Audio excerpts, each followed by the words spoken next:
Hello students, myself R.K. Siddharth, PGT Maths from Jawahar Navodaya Vidyalaya. Students, you are watching my channel Enrich Mathematics. Students, इससे पहले के video में जो कि inequality पर और इंक्रीजिंग डिक्रीजिंग पर आधारित थे, मैंने आपको 6 वीडियो में डिस्कस किया है। इससे पहले यानी कि इनइक्वलिटी पर, चाहे वो अलजेब्रिक इनइक्वलिटी हो या ट्रिग्नोमेट्रिकल इनइक्वलिटी हो या इंक्रीजिंग डिक्रीजिंग हो, मैंने 5 या 6 वीडियो आपसे डिस्कस किए हैं, जिनको मैंने अपने एनरिच मैथमेटिक्स चैनल पर अपलोड भी कर दिया है और जिनका जो है लिंक मैंने अपने डिस्क्रिप्शन बॉक्स में डाल दिया है। तो मैं फिर कहूँगा एक बार कि इस वीडियो को देखने से पहले सभी जो भी व्यूअर्स हैं वो उससे पहले के वीडियो ज़रूर एक बार देख लें, ताकि आपको इनइक्वलिटी का A to Z क्लियर हो जाए। जैसा कि मैंने पिछले वीडियो में कहा था कि मैं कुछ और प्रॉब्लम ट्रिग्नोमेट्रिकल इक्वेशन की आपसे डिस्कस करूंगा, तो उसी वादे के साथ मैं फिर इस वीडियो को लेकर आपके सामने उपस्थित हूं। अब इसमें कुछ प्रॉब्लम मैं और डिस्कस करूंगा, जैसे ये वाली प्रॉब्लम है कि फाइंड इंक्रीजिंग और decreasing interval of F x. Function यहाँ पर है sine x plus cos x और इंटरवल हमें जो निकालने हैं वो 0 से पाई के बीच के निकालने हैं। दूसरी प्रॉब्लम हमारी इधर है, हम पहले इसको डिस्कस कर लेते हैं। जैसे इससे पहले भी मैं ऐसी प्रॉब्लम डिस्कस कर चुका हूँ पिछले वीडियो में। तो जैसा कि प्रोसीजर आप पूरा जानते हैं बच्चे, कि मान लीजिए हमें फर्स्ट डेरिवेटिव निकालना है, तो फर्स्ट डेरिवेटिव निकाल लिया, साइन एक्स का कॉस एक्स और कॉस एक्स का माइनस साइन एक्स। अब क्रिटिकल पॉइंट निकालते हैं। तो जैसा कि मैंने कहा था, क्रिटिकल पॉइंट निकाल के ही बच्चों को बेहतर समझ में आता है और आसान, ये सबसे आसान तरीका भी है जिसमें हम इस लाइन की हेल्प भी लेते हैं। और भी मेथड हैं, इनइक्वलिटी हम डायरेक्ट सॉल्व कर लेते हैं, तो वो थोड़ा सा उसमें बच्चों को कोई थोड़ी सी प्रॉब्लम होती है, इसलिए वो मैंने कम डिस्कस किया है। लेकिन मैं आने वाली वीडियो में और भी मैं सभी जो भी 8 डिफरेंट मेथड हैं वो ज़रूर डिस्कस करूँगा। तो अभी बोर्ड एग्ज़ाम के पर्पज़ से या आसानी से सभी स्टूडेंट कैसे इंक्रीजिंग डिक्रीज इंटरवल निकालें, उन सभी चीज़ों को ध्यान में रखते हुए, सभी पॉइंट्स को ध्यान में रखते हुए मैं ये वाला मेथड डिस्कस कर रहा हूँ, जो कि बहुत आसान है, आसानी से समझ में आ जाता है बच्चों के, आपकी भी आएगा। तो जैसे फर्स्ट डेरिवेटिव निकाल लिया, फिर क्रिटिकल पॉइंट की कंडीशन लगा दी। क्रिटिकल पॉइंट पे या टर्निंग पॉइंट पे जो है हमारा स्लोप एक्स एक्सिस के पैरेलल होता है, टेंजेंट का स्लोप एक्स एक्सिस के पैरेलल का मतलब है कि फर्स्ट डेरिवेटिव 0 हो गया, तो फर्स्ट डेरिवेटिव 0 हो गया। तो पिछली वीडियो में मैंने अपने ये सजेस्ट किया है कि ट्रिग्नोमेट्रिकल इक्वेशन को सिंगल ट्रिग्नोमेट्रिकल रेशो में बदल लेना चाहिए अगर उसको सॉल्व करना है।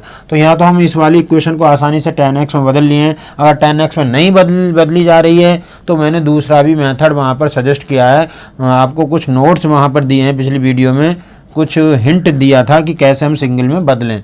तो उस वीडियो को इसलिए बार बार कह रहा हूँ, उस वीडियो को ज़रूर देखें ना। ये तो आसान है, देखिए एकदम इसको tan x = 1 हो गया, tan x = 1 जो है π/4 की वैल्यू हो गई। अब x = n पाई प्लस π/4, ये हमने जनरल सॉल्यूशन लगा दिया ट्रिग्नोमेट्रिकल इक्वेशन का, क्योंकि आप जानते हैं कि इसका जनरल सॉल्यूशन क्या होता है, tan x = tan y का। तो ये होता है x = n बाई और plus by, where n belongs to z, n जो है वो z से बिलोंग्स करता है। तो ये इसका सॉल्यूशन है x = n पाई प्लस π/4 का। ये इंटीजर n हमारा जो है वो इंटीजर है, तो इसका अब जनरल सॉल्यूशन लिख दिया हमने। बच्चे बहुत से एक π/4 पॉइंट निकाल लेते हैं, केवल π/4। अब उन्हें अगला पॉइंट बहुत सौ को हो सकता है जिनको कंसेप्ट क्लियर ना हो, ट्रिग्नोमेट्रिकल इक्वेशन की फुल नॉलेज नहीं हो, तो π/4 तो ये एनसीईआरटी बुक में भी है, तो π/4 अगला इंटरवल क्या होगा। तो फिर वो यहाँ तो जैसे 0 to π दिया है, लेकिन एग्जाम में 0 to 2π भी पूछ सकता है, तो हमें और भी इंटरवल निकाल सकते हैं। तो मैं जैसा कि मैंने सजेस्ट किया है कि या तो जनरल सॉल्यूशन लगाइए, तो tan x = tan y का जनरल सॉल्यूशन ये है। अब इसमें हम n की वैल्यू रखते रहें इंटीजर, तो हमारे डिफरेंट इनफाइनाइट सॉल्यूशन मिल जाएंगे यहाँ पर। या फिर ये मैंने बताया था कि पाई का जो इंटरवल होता है वो, सॉरी पाई नहीं, tan का जो इंटरवल होता है, tan और cot का, तो वो पाई होता है। तो हम इसमें पाई जोड़ते रहें, जैसे पाई पहला आ गया, ये x की वैल्यू π/1 जो π/4 पर होती है, फिर पाई जोड़ेंगे तो कितना आएगा, 5π/4 हो जाएगा, फिर 9π/4 हो जाएगा।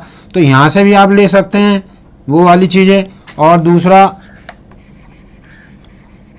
नहीं तो यहीं से जैसे दूसरा जनरल सॉल्यूशन से मैंने यहाँ दिखाया है कि जनरल सॉल्यूशन लगा दिया, अब यहाँ पर सारी वैल्यू माइनस में रखोगे तो माइनस में मिल गई, डैश डैश इसलिए लगाया, इससे पीछे ही वैल्यू निकाल सकते हो, इसके आगे भी निकाल सकते हो। मैंने 3 क्रिटिकल पॉइंट निकाल के बताए हैं, लेकिन हमें वो क्रिटिकल पॉइंट लेने हैं जो हमारे 0 to पाई के बीच बिलोंग करते हैं।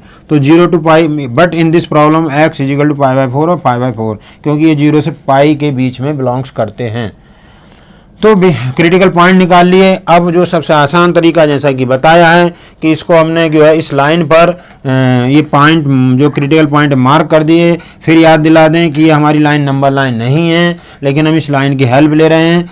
अब अगला और स्टेप क्या होगा, मैंने बताया है पिछली वीडियो में भी, पिछली प्रॉब्लम में भी, कि हम कोई एक इंटरवल ले लेते हैं कोई सा भी सुविधा के लिए, लेकिन सजेस्ट किया है कि फर्स्ट वाला इंटरवल ही लीजिए जो फर्स्ट क्वाड्रेंट में आता हो या फर्स्ट और सेकंड क्वाड्रेंट में आता हो। तो जैसे 0 to π/4 फर्स्ट क्वाड्रेंट में आ रहा है। अब इसके बीच की कोई एक पॉइंट लेकर 0 to π/4 में हमारा क्या होता है, एक π/3 भी होता है, 0 to, क्योंकि π/3 जो है हमारा वो 0 to π/4 में बिलोंग्स करता है, इसके बीच का है, 0 to π/4 के बीच का।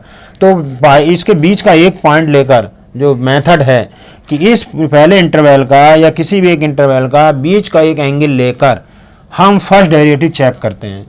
फर्स्ट डेरिवेटिव हमने ले लिया π/3। अब cos π/3 और माइनस साइन π/3, अगर यहाँ पे हम चेक करें फर्स्ट डेरिवेटिव चेक किया हमने, यानी कि π/3 पर, तो π/3 पर cos π/3 और माइनस साइन π/3।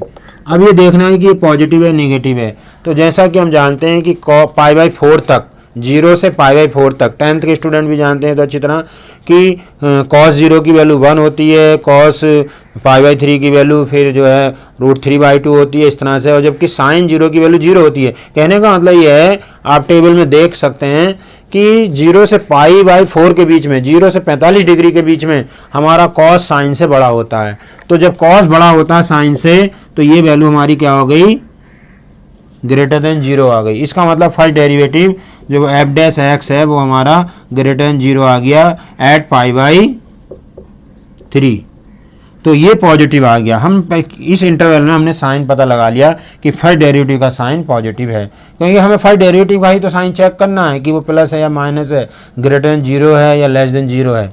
फिर अल्टरनेटिव में लगा देते हैं माइनस प्लस, ये हमने इस तरह से। अब क्या, अब तो आसान है, सीधे कंडीशन लिखी स्ट्रिक्टली इंक्रीजिंग की, f' 0 होना चाहिए, तो f' की वैल्यू रख के बता दी यही, और सीधे इसको सॉल्व करने की ज़रूरत नहीं है, क्योंकि अब यहीं से हम पॉइंट ले लेंगे जो >0 मीन्स प्लस वाले पॉइंट हैं, वो आपके देखिए x बिलोंग्स टू प्लस वाले पॉइंट हो गए 0 से π/4, और यूनियन दूसरा पॉइंट आ गया 5π/4 से लेके पाई। आसानी से पॉइंट आ गए। ऐसे जो पॉइंट बचा डिक्रीजिंग का, ये डिक्रीजिंग का पॉइंट बचा, तो ये हो गया π/4 से लेके 5π/4। स्ट्रिक्टली इंक्रीजिंग है, अगर स्ट्रिक्टली नहीं होता, ये भी बता चुके हैं, इंक्रीजिंग वर्ड होता तो यहाँ = आ जाता है, और = आ जाता है तो ये भी स्मॉल ब्रैकेट किसमें बदल जाती है, कैपिटल में बदल जाती है। बस इतना अंतर होता है बच्चों, या बीच के इक्वलिटी के पॉइंट स्ट्रिक्टली इंक्रीजिंग में हम छोड़ देते हैं। ये छोटे छोटे पॉइंट हैं, बीच में डिस्कस करने से कन्फ्यूजन नहीं होगा, ये पहले ही हम डिस्कस कर चुके हैं वीडियो में। तो ये हमारा आंसर हो गया, इंक्रीजिंग डिक्रीजिंग के इंटरवल आसानी से निकल गए। क्रिटिकल पॉइंट निकालो, जितने इंटरवल हैं वो बना लो, नंबर लाइन पर प्लस, नंबर लाइन नहीं सॉरी लाइन पर इसके प्लस माइनस के साइन लगा दो। प्लस साइन जो है वो इंक्रीजिंग को रिप्रेजेंट करेगा, माइनस साइन जो है वो डिक्रीजिंग को रिप्रेजेंट करेगा। इसी तरह से एक और प्रॉब्लम है, इसको भी आप देख सकते हैं, चेक करिएगा फिर आप जिस मेथड से उससे। तो यहाँ पे भी यही तरीका है, सीधा find the interval of in strictly increasing decreasing के। यहाँ sin x minus cos x है, तो इसका फंक्शन उतार लिया, डिफ्रेंशिएट कर दिया। अब डिफ्रेंशिएट किया तो क्रिटिकल पॉइंट के लिए कंडीशन लगा दी, ये आ गया, तो इससे tan x आ गया -1। यहाँ tan x आया था +1, यहाँ tan x आया -1। तो जनरली फर्स्ट क्वाड्रेंट तक मोस्टली स्टूडेंट को वैल्यू याद रहती है, लेकिन कोई दिक्कत नहीं है अगर आपको जनरल सॉल्यूशन याद है तो। सभी की वैल्यू याद रखने की ज़रूरत नहीं है, अगर याद है तो बेहतर होगा, आप जल्दी जो है डिसीजन ले सकते हैं। तो हमने क्या करा, tan x tan माइनस जो 1 वैल्यू है वो हमने tan - π/4 की रख दी। ये इस तरह से, या ऐसे लिख सकते हैं, यहाँ से ये दिखाया, पहले इसको ऐसे लिख लिया, tan x -tan, क्योंकि 1 वैल्यू रख दी tan π/4 की। अब ये माइनस कैसे हटाएं, तो जैसा जानते हैं minus tan theta tan minus theta के बराबर होता है। तो इसको एक तरह से इस तरह देखिए, 3 तरीके बताएं सॉल्व करने के यहाँ पर, ये आप इस पर ध्यान दें। आप कहीं एक ही तरीका क्यों रटते हैं, तो अलग अलग तरीके तीनों को समझो, हर एंगल से आपको आना चाहिए। तो माइनस को पहले अंदर ले गए, minus tan theta tan minus theta से बताया है। अब ये हमारे जो इक्वेशन है, ट्रिग्नोमेट्रिकल इक्वेशन जो बताई हैं, हाँ, तो टेन एक्स इजिकल टू हो गया minus pi by four, 3 pi by four, 7 pi by four. हमने कहा कि एक क्रिटिकल पॉइंट निकालो, माइनस पाई बाई फोर हमें मिल गया, फिर आप प्लस करते चले जाओ। तो अगले जैसा कहा कि पीरियड जो है टेन और कॉट का वो प्लस करते चले जाओ। तो माइनस पाई बाई फोर में प्लस किया, 3 पाई बाई फोर, फिर प्लस किया 7 पाई बाई फोर। तो इस तरीके से इतने हमारे क्रिटिकल पॉइंट आ गए। इसमें देखिए क्या तरीका है, इसमें हमने माइनस 10 पाई बाई फोर, तो इसमें हमने दूसरा कंसेप्ट लगाया है कि 10 सेकेंड क्वाड्रेंट में नेगेटिव होता है। तो सेकेंड क्वाड्रेंट का मतलब है pi minus pi by four, 180 minus theta. तो इसको सेकेंड क्वाड्रेंट तक ले गए, इस तरीके से नहीं किया, इसमें माइनस में ही रखा एंगल को। तो 10x इक्वल टू 10, तो ये आ जाएगा आपका 3 पाई बाई फोर। तो यहाँ से हमने क्रिटिकल पॉइंट ये वाला pi minus pi by four means एक क्रिटिकल पॉइंट लिख लिया, इधर वाला नहीं लिखा है। अगर आप पाई इसमें से जो है ठीक है माइनस करेंगे पीछे चलने के लिए जैसे बताया, तो आपका ये वाला आ जाएगा। तो 3 पाई बाई फोर, फिर 7 पाई बाई फोर, पाई पाई हमने प्लस कर दिया ये। तो जब जीरो के पीछे जाएंगे, या जो हमारा पहला पॉजिटिव पॉइंट है क्रिटिकल पॉइंट, उससे अगर पीछे जाएंगे तो पाई माइनस करना पड़ेगा, और नहीं आगे जाने के लिए पाई प्लस पाई ये। तो इस तरह से ये सारे इंटरवल आ गए। फिर हमने पूरी इक्वेशन लगा दी। तीसरा मेथड ये बताया 10x इक्वल टू 10, तो माइनस 10 पाई बाई फोर, इसमें 10 माइनस पाई बाई फोर, तो ये लगा दिया। इसको भी आप चाहते तो इस तरह से भी लिख सकते थे, और बच्चों 10 5 पाई बाई 6 भी लिख सकते थे। तो यहाँ जो 5 ये है 5 पाई बाई फोर, तो इसकी जगह आप ये भी लिख सकते थे x is equal to n pi plus 5 pi by four, ये भी लिख सकते थे। ये दोनों ही लिखे जा सकते हैं, ध्यान दीजिए। अगर ये लिख रहे हैं 5 pi by 6, sorry 5 pi by कितना है, अगर ये इसमें से माइनस करेंगे 5 पाई बाई फोर, तो 5 पाई बाई फोर भी लिख सकते थे। 5 पाई नहीं 3 पाई बाई फोर आएगा, 3 पाई बाई फोर, तो यहाँ पे 3 पाई बाई फोर भी लिख सकते हैं ये। अब देखिए इसमें n की वैल्यू आप रखते रहिए, जीरो से या माइनस का इंटीजर, n जो है इंटीजर है, तो जब वैल्यू रखेंगे तो इसमें आपको इनफाइनाइट नंबर ऑफ सॉल्यूशन मिल जाएंगे। तो तीनों तरीके से, लेकिन अच्छा है कि आप एक क्रिटिकल पॉइंट निकालें और फिर पाई जो है उनका पीरियड 10 और कॉट का वो प्लस माइनस करते रहें। और सबसे बेहतर है यदि आप एक जनरल सॉल्यूशन यूज करते हैं, तो उससे आप कितनी भी जो है कोई दिक्कत नहीं होगी। दिक्कत किसी में नहीं है, जैसा कि आप समझ रहे हैं। फिर भी अगर आपको कहीं कन्फ्यूजन होता है, कोई दिक्कत होती है, तो आप कमेंट बॉक्स में ज़रूर कमेंट करें और मुझसे पूछ भी सकते हैं ये।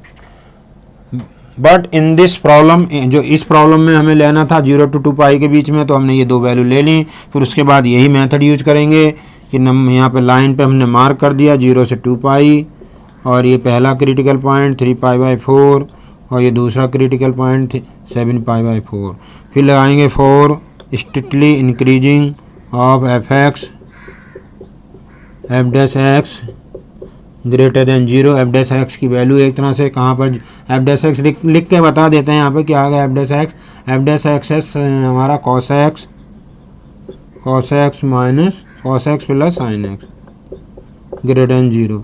तो जैसा कि आप देख रहे हैं कि cos x plus sine x, इस पर हम अभी मार्क कि इससे एक्स की वैल्यू निकालनी है, अभी हमने सॉल्व नहीं किया है। तो हमने कहा था कि इसके बीच का 0 से 3 पाई बाई फोर के बीच का एक एंगल, इसके बीच का एक एंगल हमारा पाई बाई 2 भी होता है। तो पाई बाई 2 पे फर्स्ट डेरिवेटिव की वैल्यू चेक कर लो, या यहाँ रख लो या यहाँ रख लो, ये भी फर्स्ट डेरिवेटिव है।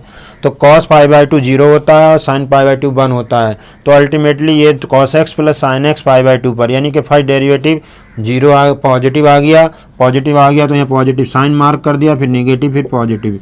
तो हमारे इंक्रीजिंग इंटरवल हो गए, इंक्रीजिंग इंटरवल आ गए। इस it means it belongs to X belongs to हमारा आ गया 0 से 3 pi by four union 7 pi by four से लेके 2 पाई, ये हमारे आ गए। ऐसे हम डिक्रीजिंग के निकाल सकते हैं। Similarly F x is decreasing if F dash x less than 0, that is cos x cos x plus sine x less than zero. तो लेस देन जीरो कहाँ पर है? जीरो।